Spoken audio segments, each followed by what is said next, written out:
Hello, everyone, and welcome back.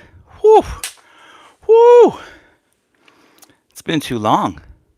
I mean, this is the OverPower Mountain podcast, and I am your host, Marcel, the greatest OverPower player of all time. I hope everyone has enjoyed, has enjoyed their summer. I know I have. As I can see, people starting to roll in right now. Andrew Taylor, Phil Keffer, Howard Bertrand. Glad you're all here. Everybody's starting to roll in. I think everybody's starting to get excited again about, overpower content and, the second half of the season. But it is time to get back to some overpower. Don't you all think that? Have you all had a good time? Have you all just enjoyed? I think it's time to get back to some overpower.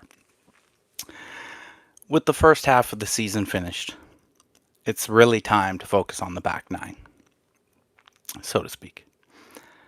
Thanks for joining me tonight. We do have a ton to discuss, but of course, as everybody rolls in, they may as well roll into how we start this show. And how do we start this show, friends? That's the news. Overpower, overpower, overpower news. So as I was saying, as people roll in here, next up on the tournament scene is the NAOL. And the NAOL is obviously been doing fantastic this year. And next up on the scene in said second half of the season, first tournament you can attend is actually this weekend. We're talking the West Coast Melee. Linwood, Washington, near Seattle. This Saturday, September 27, 2025, legacy format, all sets included. That's Marvels, MOEERB. You contact Doug Taylor if you have any questions about where, how, when. And of course, for more info, make that happen. There is also, though, on a side note for this particular tournament, a raffle that you may enter. Check out the socials. It'll show you how to do it. Amazing, great prizes there that you can actually enter to win. It will all actually benefit the Miller family. So, of course, contact Doug Taylor, enter the raffle. I know there's a box of ERB. There's actually unopened packs of the original Any characters with the foil Draculas and power cards. So, a lot of great prizes in there. Make sure you get on that as well. I have to say as well that that playmat. I wish me had a Robin Hood playmat. I wish I had a Robin Hood playmat. I can only say, I may be reaching out afterwards and seeing if I can maybe send some sort of additional donation for a playmat. We'll see. I'm sure Doug Taylor will keep everybody informed with that. But of course, next after that, you have October dates that you need to plan for. There are real October dates to plan for, okay? And welcome everybody coming on back in as well.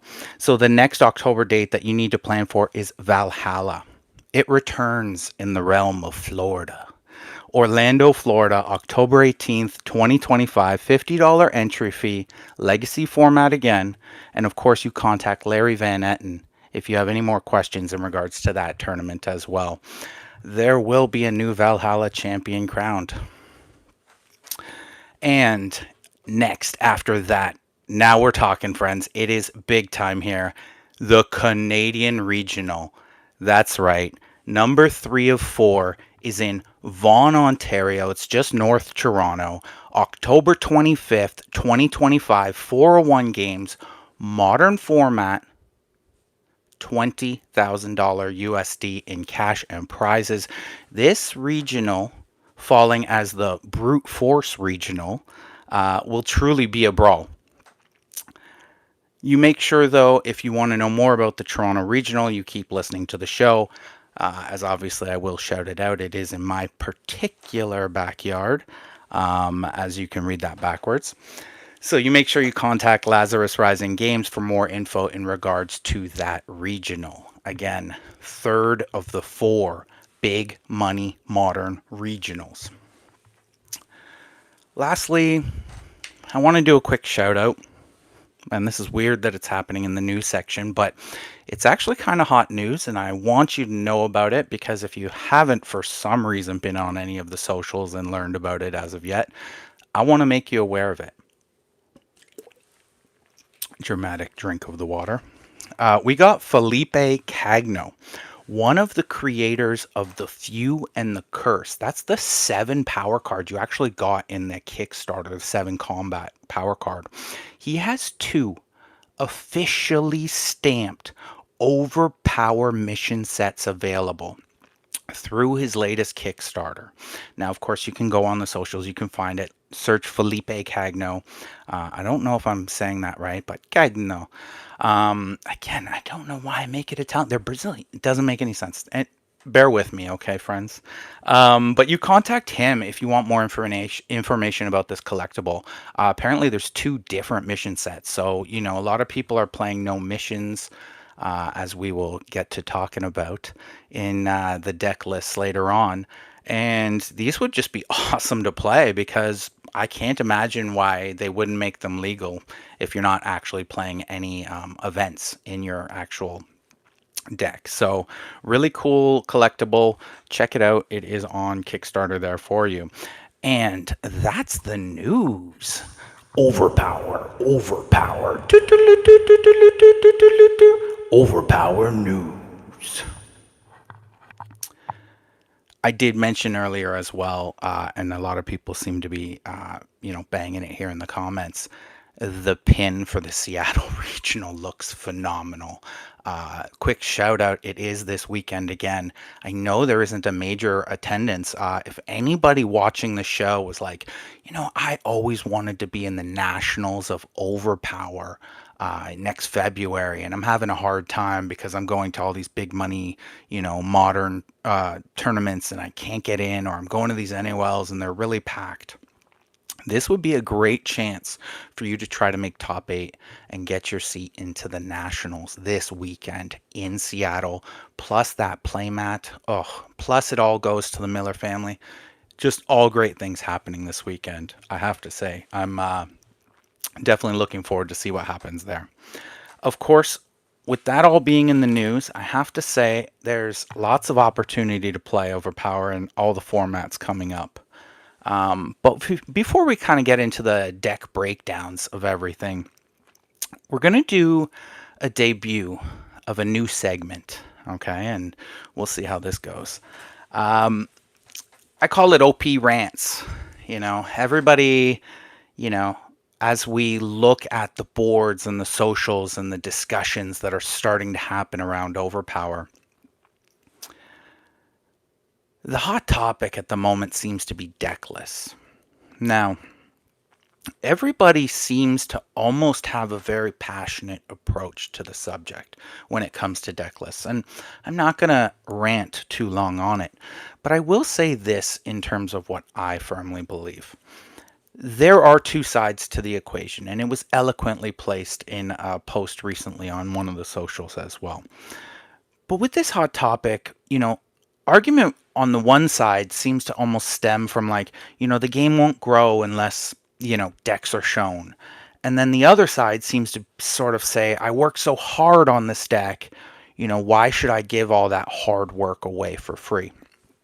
So the first side really just wants transparency. They want new players, and they really want to sort of just escalate and almost quick track their learning curve, which I don't fault them. In this current day and age of, quick YouTube videos, quick everything, people aren't putting their 10,000 hours in anymore when it comes to deck building and Overpower and just experience and gameplay. Everybody just sort of wants, these 56 cards just won a tournament, so, that has to be the best deck. And we're going to actually touch on that a lot later in this episode And I just want you to remember that moment that, you're always looking at the deck that won and think that it could potentially be the best deck, but it really has a lot less to do with it than the deck that just won. Now, the other side, of course, players working incredibly hard, taking a lot of time and effort to come up with these decks, they almost look at it as like an intellectual property. Um, you know, Especially in the stagnant card pool we just had in Overpower, one of the issues was if any sort of new trick came up, you didn't really want to give it away too fast because there really wasn't too many ways to go around and sort of continuously counter the meta in a circular motion.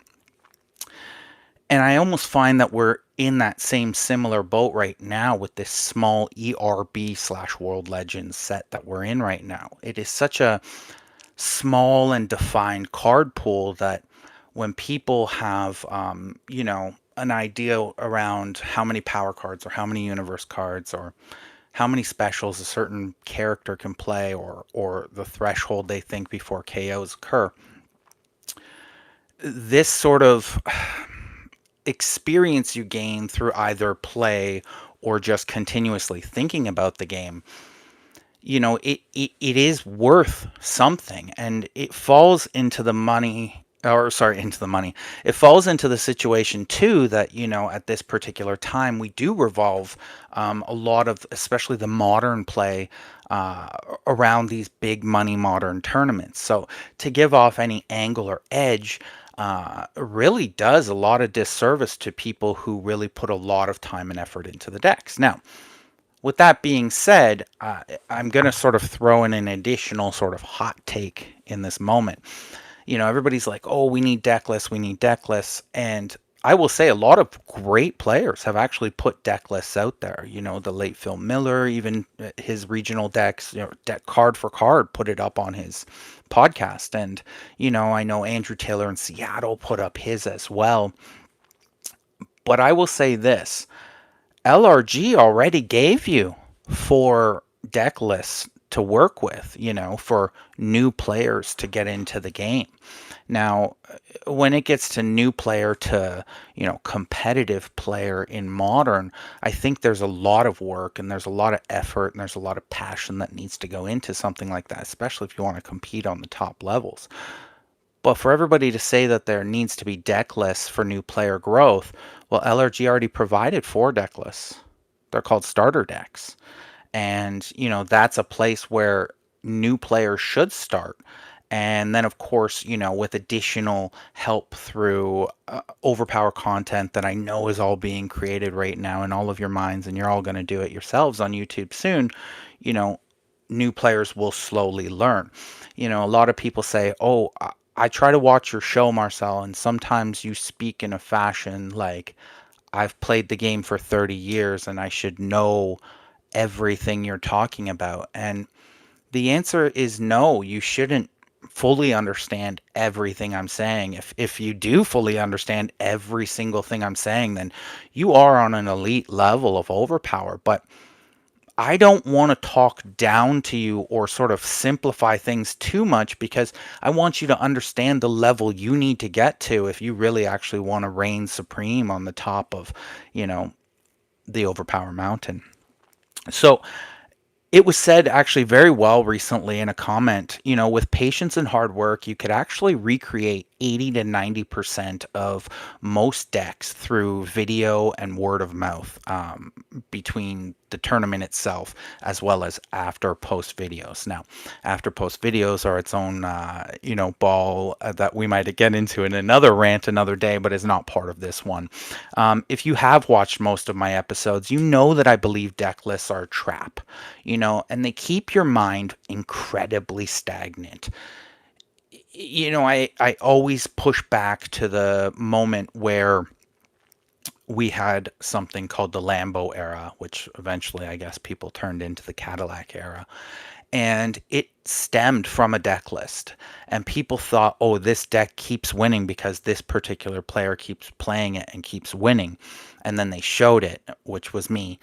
And all of a sudden, everybody started playing it, and it seemed to be the only deck that was getting played, and minus a few other options. This issue is because people gain the belief that that's the formula to win, or you change one character that still kind of does the same other thing. Thus, it's not even really giving your mind that opportunity to have that beautiful mind moment, or that eureka moment that this game actually should be looked at in this other complete way. I have to say, as modern has been evolving for me, and I'm sure if you've actually had a chance to actually see the two decks I played in the two different tournaments, you can actually see that my mind is incredibly evolving with this game of Overpower and how to actually play what I consider this new game.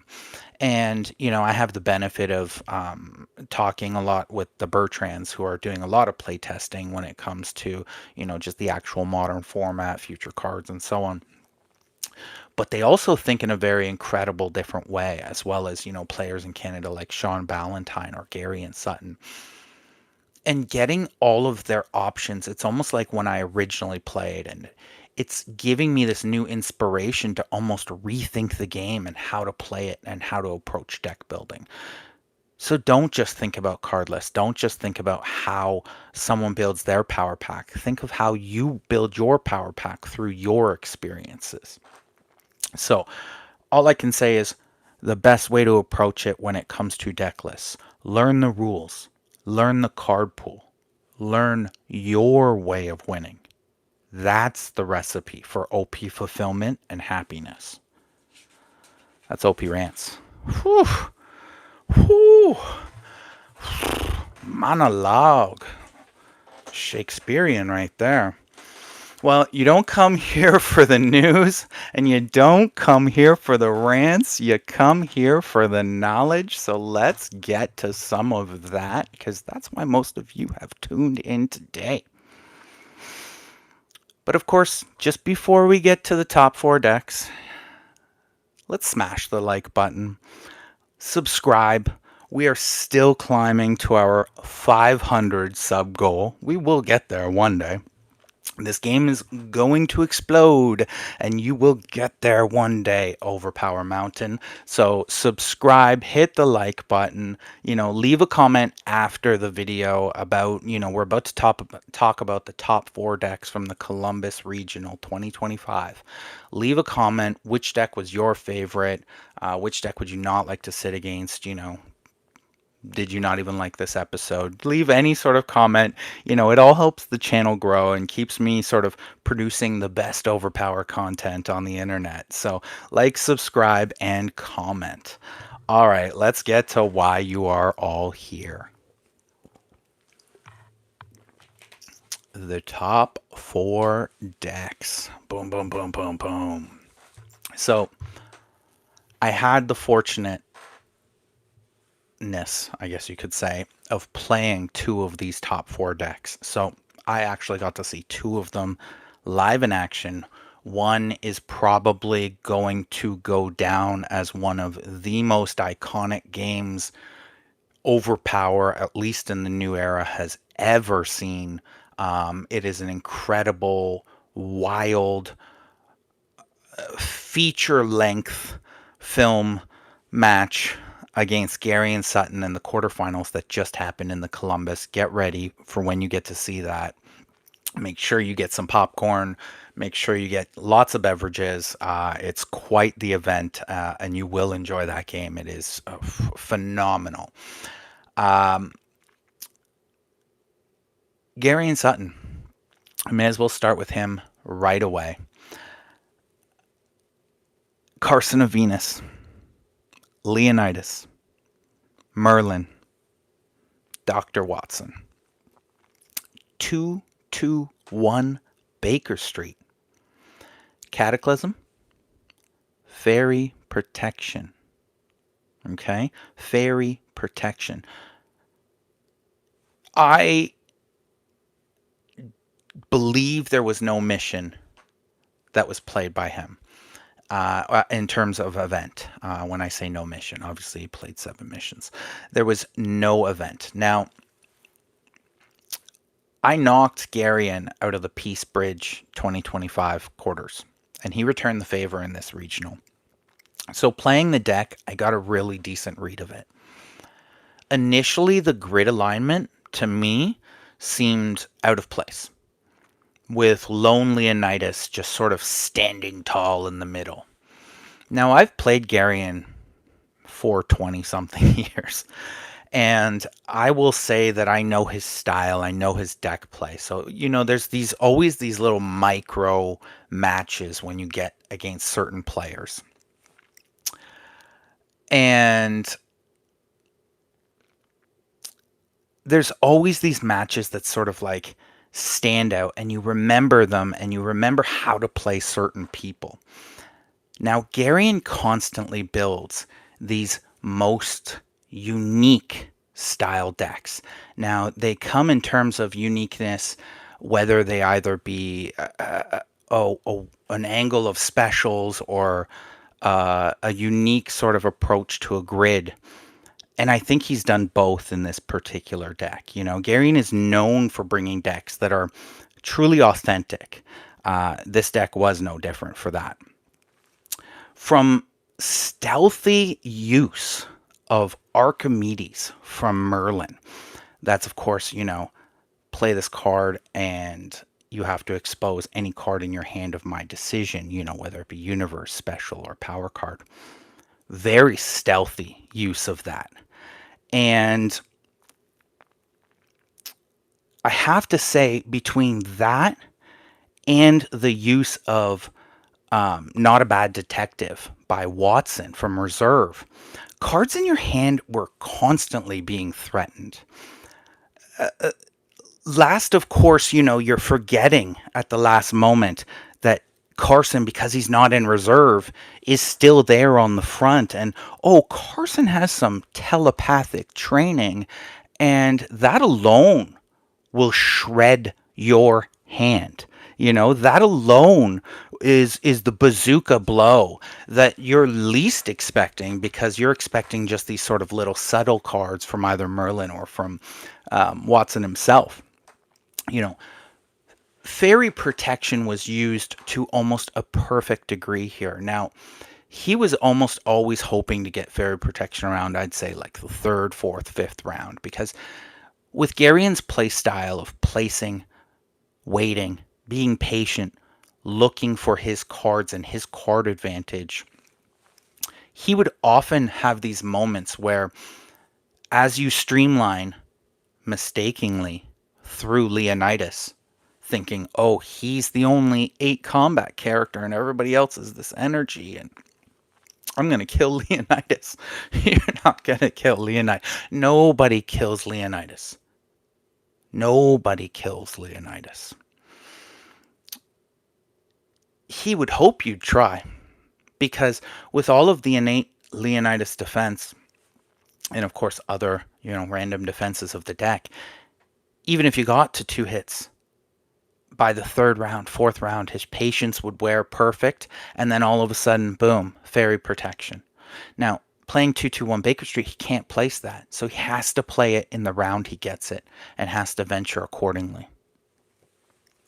But of course, I can imagine it was used over and over to either protect Merlin or to protect Leonidas in the 3rd, 4th round.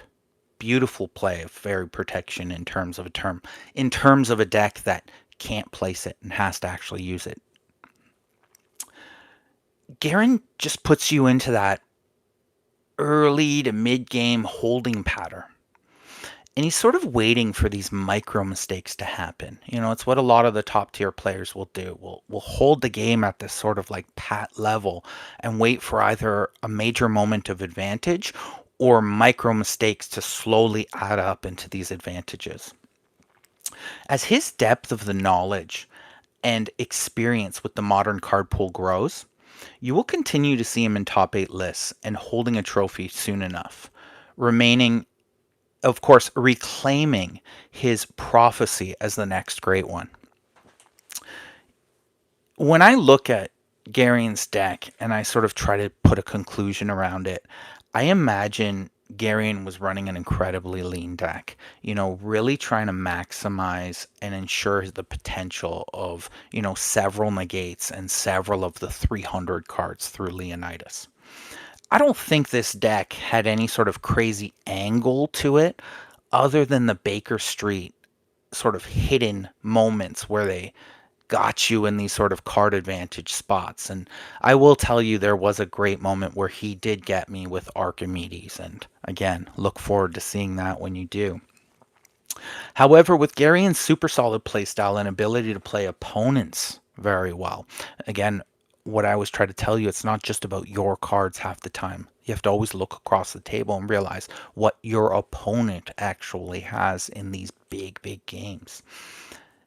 This was just a solid deck with a great driver. And again, congratulations, Garion, on this fourth place finish. I think this really shows how Leonidas can truly just anchor, a solid deck for a really good player. Number 3, Justin Sadeh.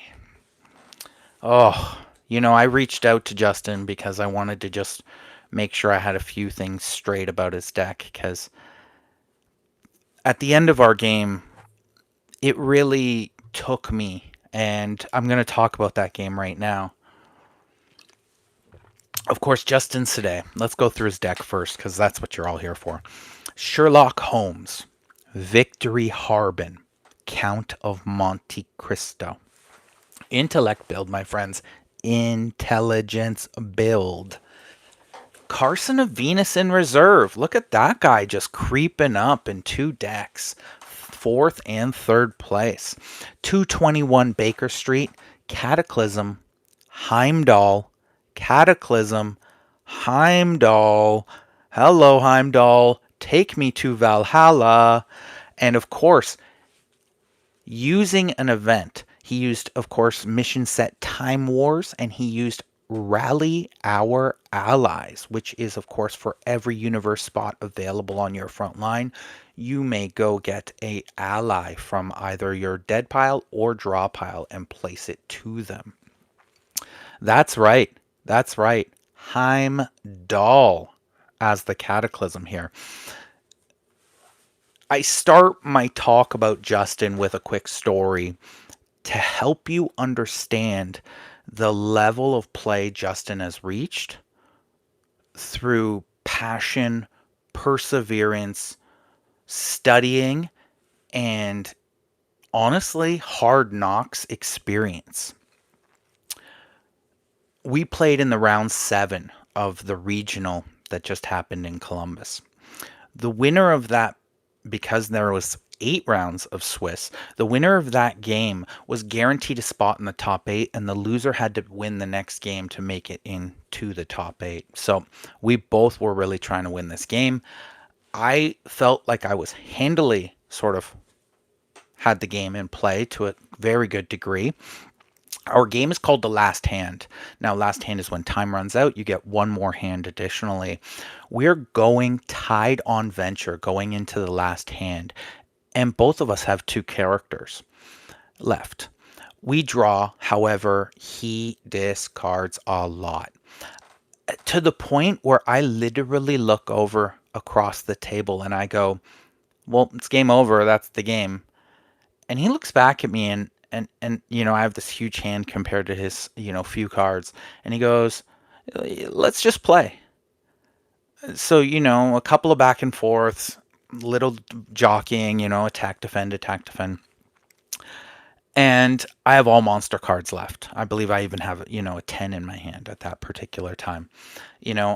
I allow, as he attacks my teammate, to allow my teammate to die. I do have a defensive card that could have actually blocked that teammate, but I look for everything can go through my last character. And I have monster cards that are about to destroy this venture. Immediately after I allow that character to pass, I play one more attack. He has 2 cards remaining in his hand at this point in time. I have 5. I play an attack. He defends. He then plays Hades. Now, if anybody was following this conversation, or at least the top tier echelon players, I'm sure were already mouth dropped. I'm going to break it down for a few people. When last hand is called, that's it. That's the final hand. So you will go to, who has more cards in the top to minus the bottom. And, then you'll go, of course, how many characters are remaining. And then, of course, you'll go, how many hits are there? Well, did you hear what I just said? The second of tiebreakers is how many characters are remaining. He knew when he killed my other character, or, of course, when I let them be KO'd, that on the tiebreakers, once he Hades'd, our venture would return. We'd be tie on venture, and it would go to the second tiebreaker. He played it, looked at me, smiled, and walked away. I think it's one of the few times that someone will ever get to see that look on my face across from a table, because it was absolutely brilliant. What a superstar player. I'm talking completely unseen and on another level. Now, it's boo on me because, I should have played said 10. I should have played said 8 power card. I should have played said 7 power card in my hand. Everything that I had. But I didn't. And I didn't even see that coming. It was a hard lesson to learn. A hard lesson to learn. Thankfully, I had one more shot to get into the top 8. I won that game and made it into the top 8. But, whew, if my tournament would have ended on that note, whew, that's sell your cards, quit the game kind of moment there in life. That's not something that you're happy to happen. So remember moments like that. And remember that there are players out there playing on such a level that you need to literally think about every angle to every game, even when you think you have the game locked up and it shows you never give up a game. Let's just play it out. That's what you say to your opponent next time they go, game's just over, I got you beat. I'm still a little shocked over it, I won't lie. To the deck. Sherlock, Victory Harbin, Count of Monte Cristo, and of course Carson in reserve. Negates, Team Defense, Draw 4, Draw 3, Heimdall Cataclysm for a 2-for-1. And of course, the sneaky play of, remember, it's Baker Street, 221 Baker Street, Sherlock lives there. And he's going to probability evaluate your deck. And when that happens, and you allow that to occur because, you're playing a deck with no negates, he's going to pull your Reaper and your Cataclysm out of your deck. I'm actually very curious how many times in the tournament that actually went off for him. Because even if that happens 4 games out of 8, that you get to take away your opponent's Reaper and Cataclysm, like, when you see Sherlock and you see Baker, you better be ready for that. They can pull a lot of good cards. Oh, you already used your Cataclysm? There goes your Merlin. There goes your Freya. There goes your Captain, or there goes your Leonidas of Void. Like, there are good cards. There goes your Draw 3. That card is very sneaky. And very sneaky in this particular deck because it's not exactly what you're sort of focusing on or concentrating on when you see that draw power with the Draw 4 and the Draw 3. And of course, you can't even sleep on the fact that you could get like an Irene Adler at the end of an ally or a fortification into an unpredictable multi-4. And then all of a sudden Irene Adler. So you just got a three string, and the last one makes you open your hand and lose a card. That must have hurt. That must have hurt when that hit people. The sauce the sauce of the deck, is that you have to attack Count or Sherlock. You have to. Are you going to attack the 8 that's standing there alone? Are you going to attack Count, who's got all those amazing cards? Oh, you have to attack those two? Oh, that's just perfect for a girl named Victory Harbin, who's got a teammate avoid intelligence icon, draw a power card, 1 to 4 intelligence. Like, this is good stuff. This is a well thought out, orchestrated deck, knowing that his opponent will go those 2 ways. I'm sure he probably played 2 of those. That's great sauce. It also allows him to play multiple of the 7 energy practical physics from Victory as well. Did you all know that's not a 1 per deck? I know there's a lot of extra writing on that card, but it's a 7 energy. Classic old AR, as the old players would know it. That's right, Victory Harbin has a repeatable non-1 per deck 7 energy. Great card. Like, let alone Count having a nasty 2 for 1 personal avoid that you have to go through to kill him. Great spectrum from, the 4 multi from Sherlock +1, or the 3 multi from Victory +1. This is where his event probably played great. Gaining those allies right before the multi +1, you were probably consistently dealing with 3 strings coming out of this deck nonstop through, ally 4 multi +1 attack, ally 3 multi +1 attack, fortification, 3 multi +1 attack, any character 4 3 multi +1 attack. Woof. All this, and Carson is just quietly defending and sniping another 2 cards from you from reserve with those 2 monster OPDs. This deck was almost destined for top 8. And with the story I said earlier, the pilot was flying with amazing talent throughout the tournament. Justin, that is. Justin has been knocking on the door of a major tournament victory. I believe he has finally gained that top 8 experience required to break through. That understanding of getting past the quarters means so much to get to the semis. And then when you're in the finals, what it means to actually finish a tournament off and not just break down in that moment. I think he's finally ready to break through. Be very wary sitting across from Justin Sadeh in future tournaments. Do not take him lightly by any means. Congratulations, Justin, on your 3rd place finish in that regional. Top 2 decks. Top 2 decks. This is it. This is the finals. I look forward to watching this game. We often talk about, preparing for these tournaments, understanding what it takes to win these tournaments. I speak of the long days. I explain them as best as I can to you.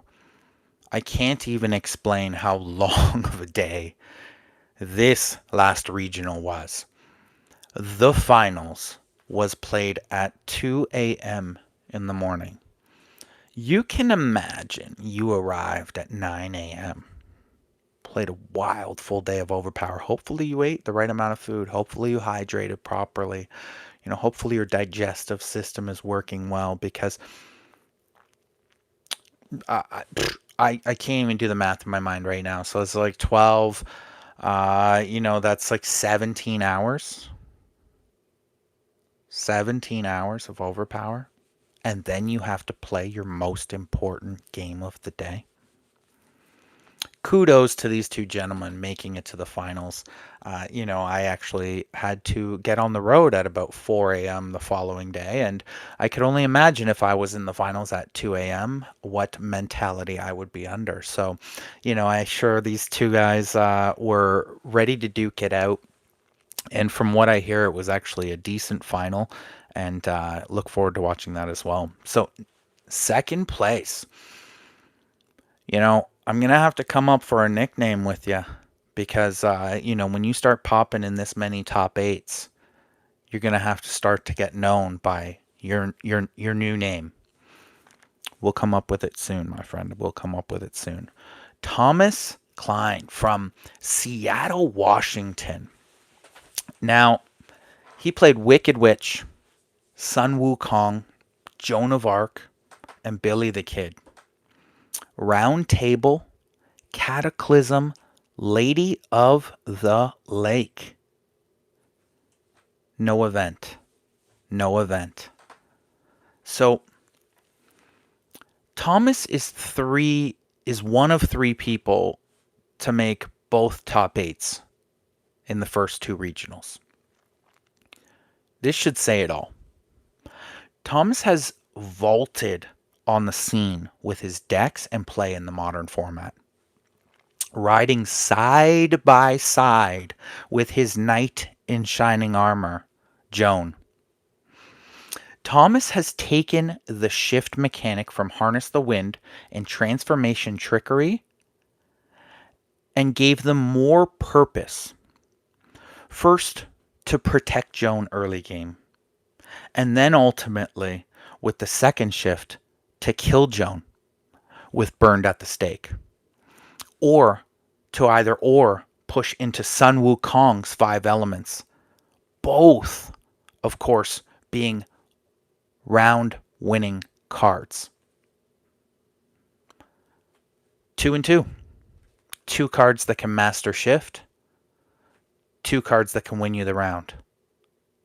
Sorry, Thomas Keane. I don't know why I always say Klein.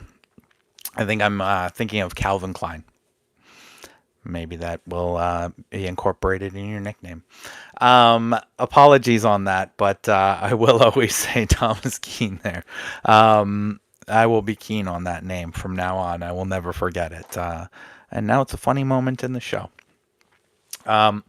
Where was I there though? So he was seen riding in both top eights with his knight in shining armor, Joan of Arc.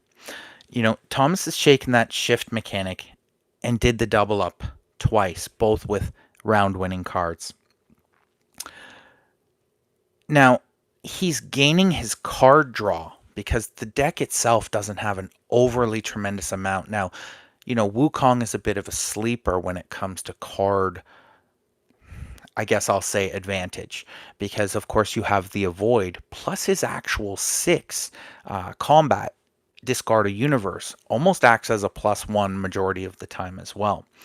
But gaining majority of his card draw through Lady of the Lake and Wukong cards, this deck actually has a lot of resiliency, especially early to mid game, and then big time in late game if one of those cards actually pops up at that particular time.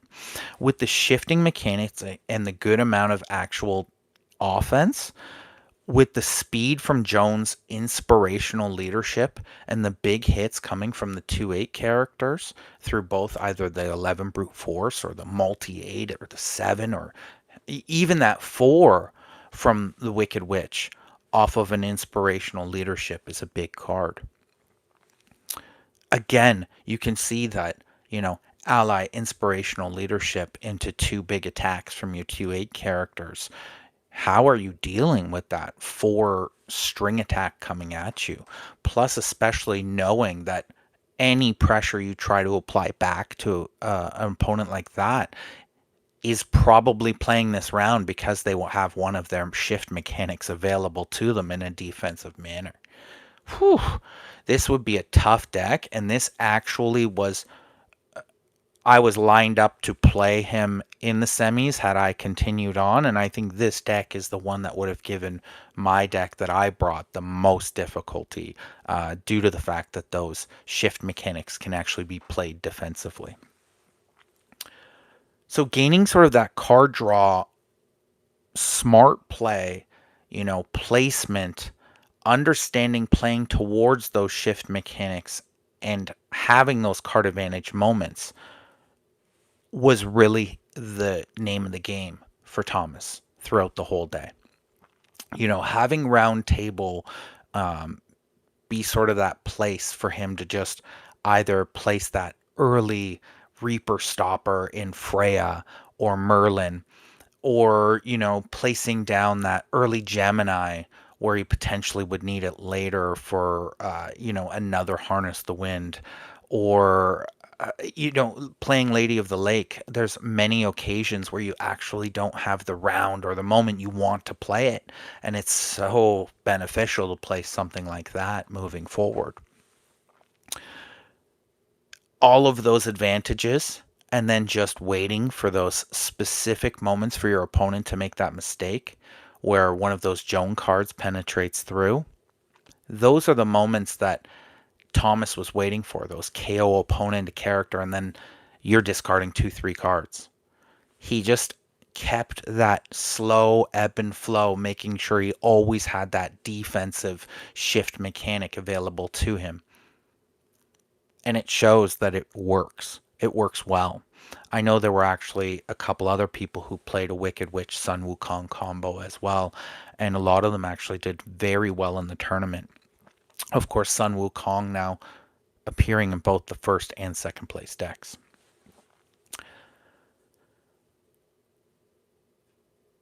When you play a style of deck like this, and you get to sort of just take those first couple of rounds, those first 2-3 rounds, and you get to sort of place and play and wait for this combo.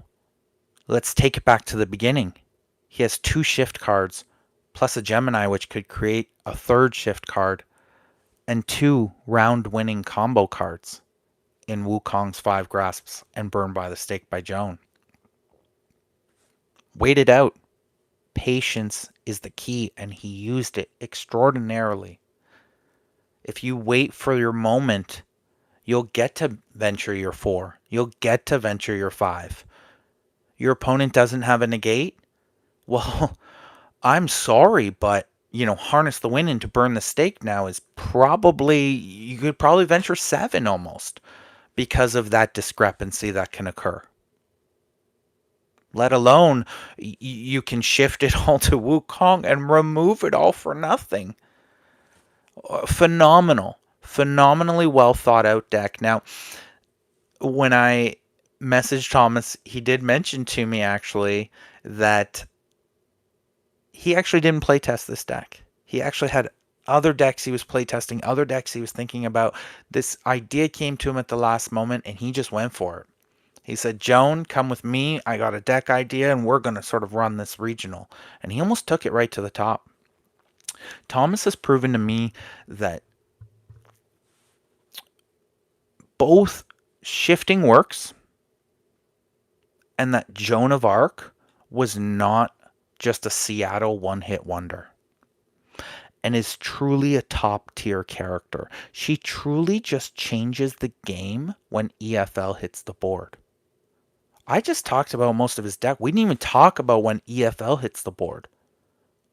We didn't even discuss that moment. Over. And think, what's the biggest concern when you're playing Joan? Oh, she dies because everybody's trying to kill her so fast. Oh, well, I have, 2 to 3 ways that I can shift away from her and keep her alive until EFL gets out. And then you in big trouble. Big trouble. So to sort of conclude what I think about, Thomas Keene's deck, Thomas is here to stay. With a little bankroll now from a second place finish, you should probably expect to see him at most other events. His use of discipline and attention to detail will make him a very tough out. Calculated, hungry.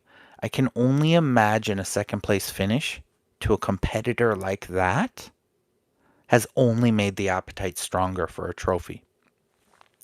Thomas constantly shifting his lineup from regional to regional, stated he's probably playing a new lineup in Toronto when he arrives. But odds will be if you sit across from him at the tourney in Toronto or any after in Modern, you'll probably see Joan staring across from you. So prepare it, because Thomas is using her to full effect. Joan of Arc. Congratulations, Thomas. May you fight for that top 8 in Toronto and keep your streak alive going for top 8s. The number one deck. Number one deck. You've waited all this time. You have sat with me. You have liked the podcast. You've subscribed. You've already written 20 comments in here. I see you, everybody. I am reading your comments as we go along. Thank you for correcting me on the name as I did go through it. Hello, Champion of Solaris 7. Hello, Carpe Guaterum. Hello, the Game Master LLC. Hello, Traveling Goof. Glad to have everybody here. Of course, if I missed anybody in the chat, glad you're here for, the relaunch of the OverPower Mountain podcast, or, the welcome back episode. Deck number 1. I had the very, very fortunate ability to talk to Derek about both the tournament and his deck and his play throughout the day. Not only that, I obviously got to see him as well. I remember the moment after he won the quarterfinals. After he won the semifinals, I went up to him and I just, was enthralled. And we had a great little moment. We'll leave it between him and I. But proud of you for sure. To play Derek is an experience. He played King Arthur, Sun Wukong, Dr. Watson, and Billy the Kid in reserve. And of course, to classic Speedy 51 fashion. No events. 51 cards. Boom. You know how this guy plays. 221 Baker Street. Cataclysm, Fairy Protection. Okay. To play Derek is an experience. If you have ever had the pleasure, often 5 to 10 minutes later, you're packing up your cards in utter disbelief of what just happened before you. Meticulous speed is his trademark, often making plays instantly when you finish yours, putting you back on the thought clock. This is tough for a lot of people who play someone like this. When he's constantly making you make decisions, your brain doesn't actually have that moment to sort of reset and relax. This is tough to deal with. And Derek has perfected this to an amazing degree. I believe when I play Derek, he's already probably 2 to 3 moves and anticipating and reacting to what's occurring. Just pouncing on any mistake because your brain just blips too fast because you're always having to be on that thought clock. He's always building his decks for minimal duplication and taking full advantage through incredibly smart venturing when he has card advantage upon his opponents. At times, it almost feels like he won't ever even make a mistake in a game. At times, it almost feels that he's unbeatable. And on this day, he made few to none, and borderline was unbeatable. As we spoke of deck lists earlier, told you I'd bring it back.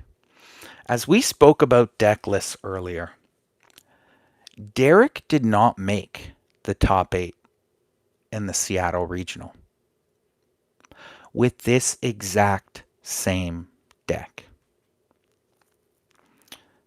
Not even making the top 8, with this exact same deck. He believed in himself. He tweaked it and played.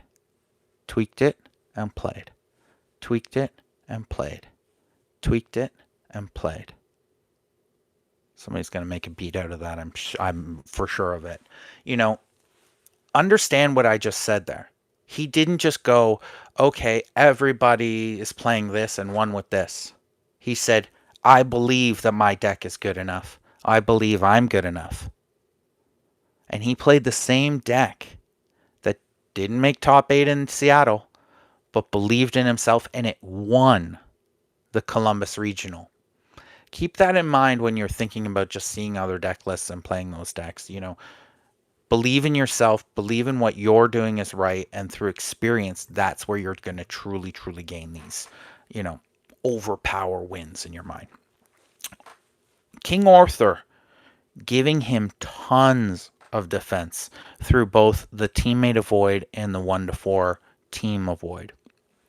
And big hits, of course, you know, with the 7 combat as well as Excalibur.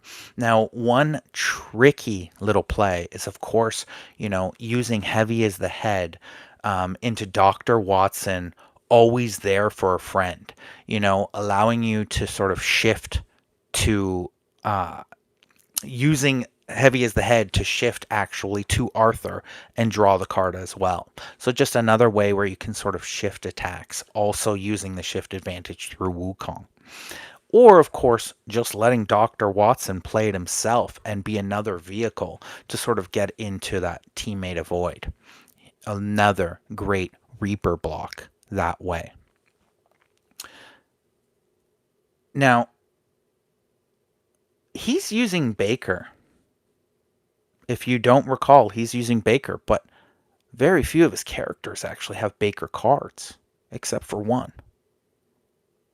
And all of a sudden, it turns that character on. And by using a strategic home base like Baker, even though it's only with one character, well, guess what? Now Dr. Watson is dangerous. Like, we're talking dangerous Watson here. Dangerous Dr. Watson. D.D. Watson here. Like, it's tricky when all of a sudden you see Baker Street, because when you look across the table, you're almost thinking of just this sort of, you know, Leoro-esque looking build. But then all of a sudden you have to deal with these sort of tricky little cards from Baker. It gives Watson a purpose. It's making Not a Bad Detective be a weapon. Of course, you know, it does sack the ability to place his fairy protection. But I imagine Derek was almost probably doing very similar ideas to what Garion was, where he really only needed it in round 3 or 4 to protect that main character that it was about to fall. Let alone, of course, you know, as you'll see in the Garion game, it came into play. But that +2 to venture, as I can see some people here as well talking about it, you know, by using the Baker and activating, you know, Not a Bad Detective, he also then gave himself that +3 to venture total every round. And as we sort of spoke about in the NAOL when somebody did, you know, +6 every round, that's still significant. I mean, that's a free ally every round. Imagine if I said, you get a free ally every round. It'd be fantastic. You know, Derek mentioned a key moment in his quarterfinal game. His opponent had his deck on the ropes. Wukong was wobbling and up to 18 points. The game looked almost lost. A perfectly timed grasp of the 5 elements swung his quarterfinal game back in his direction, and it actually is the moment where he actually stated himself that that moment gave him all the confidence to win this and go all the way. Of course, it didn't hurt that it was against a top tier player. You know, beating someone really high ranked really will give you the confidence to believe you can win the whole thing. I want to sort of wrap everybody's head in conclusion around what Derek was sort of trying to pull here. You know, this deck has defense. A lot of it. Between the avoid, teammate avoids, 1-4, there's a lot going on here defensive-wise. Very tricky even is the remove from Watson himself, as well as the shift mechanic ability of both Wukong and Watson. This deck has defense, big hits, Baker tricks. Oh, and Sun Wukong. Both finals decks had Sun Wukong. Derek is the closest we will ever see to a consistent level 10 player. From the first game of a tournament to the potential, this one was 11th game of the tournament. Rarely shaken and hopped up on confidence at the moment. I wouldn't want to sit across from him with my tourney on the line. Note that the winning deck that Derek played with, though, had a great grid structure. We talked about decks tonight that had unique, different style grid structures. This one stuck true. And I think it actually paid off quite a bit when it came to late games, especially understanding that quarterfinal, semifinal, and final games are not timed. You do have a lot of momentum and opportunity to go into power pack in those games. And I think his grid structure paid off very, very, very prominently there. Speedy 51, Derek Bertrand, I can't get anybody's last name right here tonight. Speedy 51, Derek Bertrand, congratulations. You have been climbing the OP mountain for a long time. This is a huge victory. Thanks for watching. Keep thinking OverPower. Thank you for joining me tonight. Keep thinking OverPower deck building and getting to the top of the OP mountain. This is the OverPower Mountain podcast, and I am the OP GOAT. Good night, everybody. See you next week.